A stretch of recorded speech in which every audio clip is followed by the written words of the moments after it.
और दिल्ली में बीते एक महीने में कोरोना से लड़ाई में कामयाबी मिलती दिख रही है। रिकवरी रेट करीब 88% हो गया है, यानी कि हर 100 कोरोना रोगियों में 88 लोग कोरोना से उबरे हैं।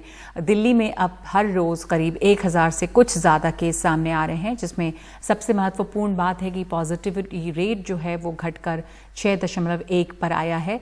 विश्व स्वास्थ्य संगठन के मुताबिक अगर पॉजिटिविटी रेट 5 या इससे कम हो तो माना जाता है कि महामारी का संक्रमण नियंत्रण में है।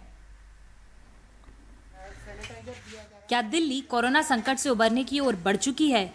आंकड़े कुछ इसी ओर इशारा कर रहे हैं। पिछले महीने तक दिल्ली में हर रोज 3 से 4 हजार केस सामने आ रहे थे।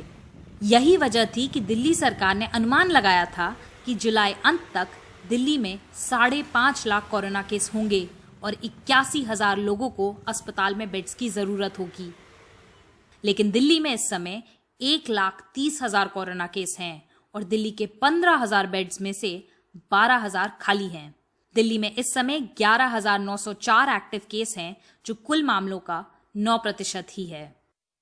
इसी के मद्देनजर दिल्ली के मुख्यमंत्री अरविंद केजरीवाल ने ट्वीट किया कि दिल्ली एक्टिव केस के मामले में देश में 8वें स्थान पर पहुंच गई है। कुछ दिन पहले तक स्थिति खराब थी और हम दूसरे नंबर पर थे, लेकिन संतोष करने जैसी अभी कोई बात नहीं है। सावधानी बरतें और सुरक्षित रहें।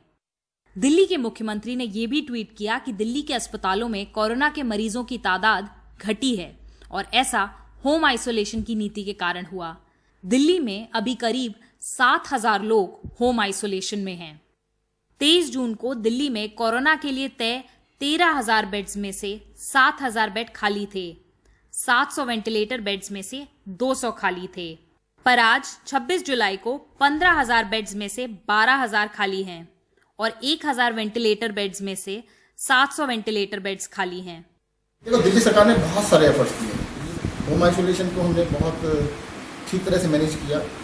पेशेंट के लिए, हर तरह के लिए होम आइसोलेशन में रहने वाले पेशेंट्स को पल्स ऑक्सीमीटर दिए गए। अगर हमने कहा था कि 93 या उससे कम आ जाता है तुरंत अस्पताल चले जाइए। अस्पतालों में हमने बेड्स का इंतजाम किया। सिर्फ 18% बेड ऑक्यूपाइड है दिल्ली में। अब लोगों को तसल्ली हो गई कि मैं घर पे रहूँगा, तबीयत खराब होती है तो तुरंत अस्पताल में जाएंगे, एडमिशन मिल जाएगा।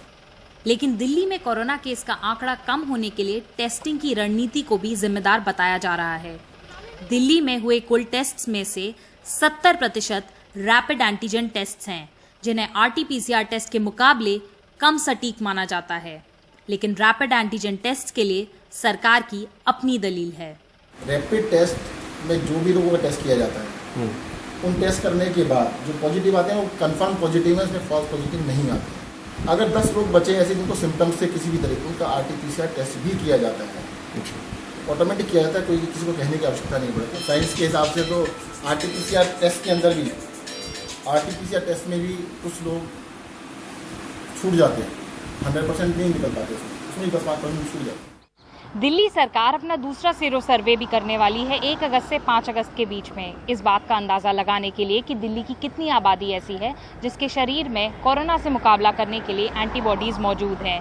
जो पहला सीरो सर्वे हुआ था उसका परिणाम ये निकला था कि 23% ऐसी आबादी है जो अब तक संक्रमित हो चुकी है और जिसके शरीर में एंटीबॉडीज मौजूद हैं। नई दिल्ली से सुकीर्ति द्विवेदी, NDTV इंडिया के लिए।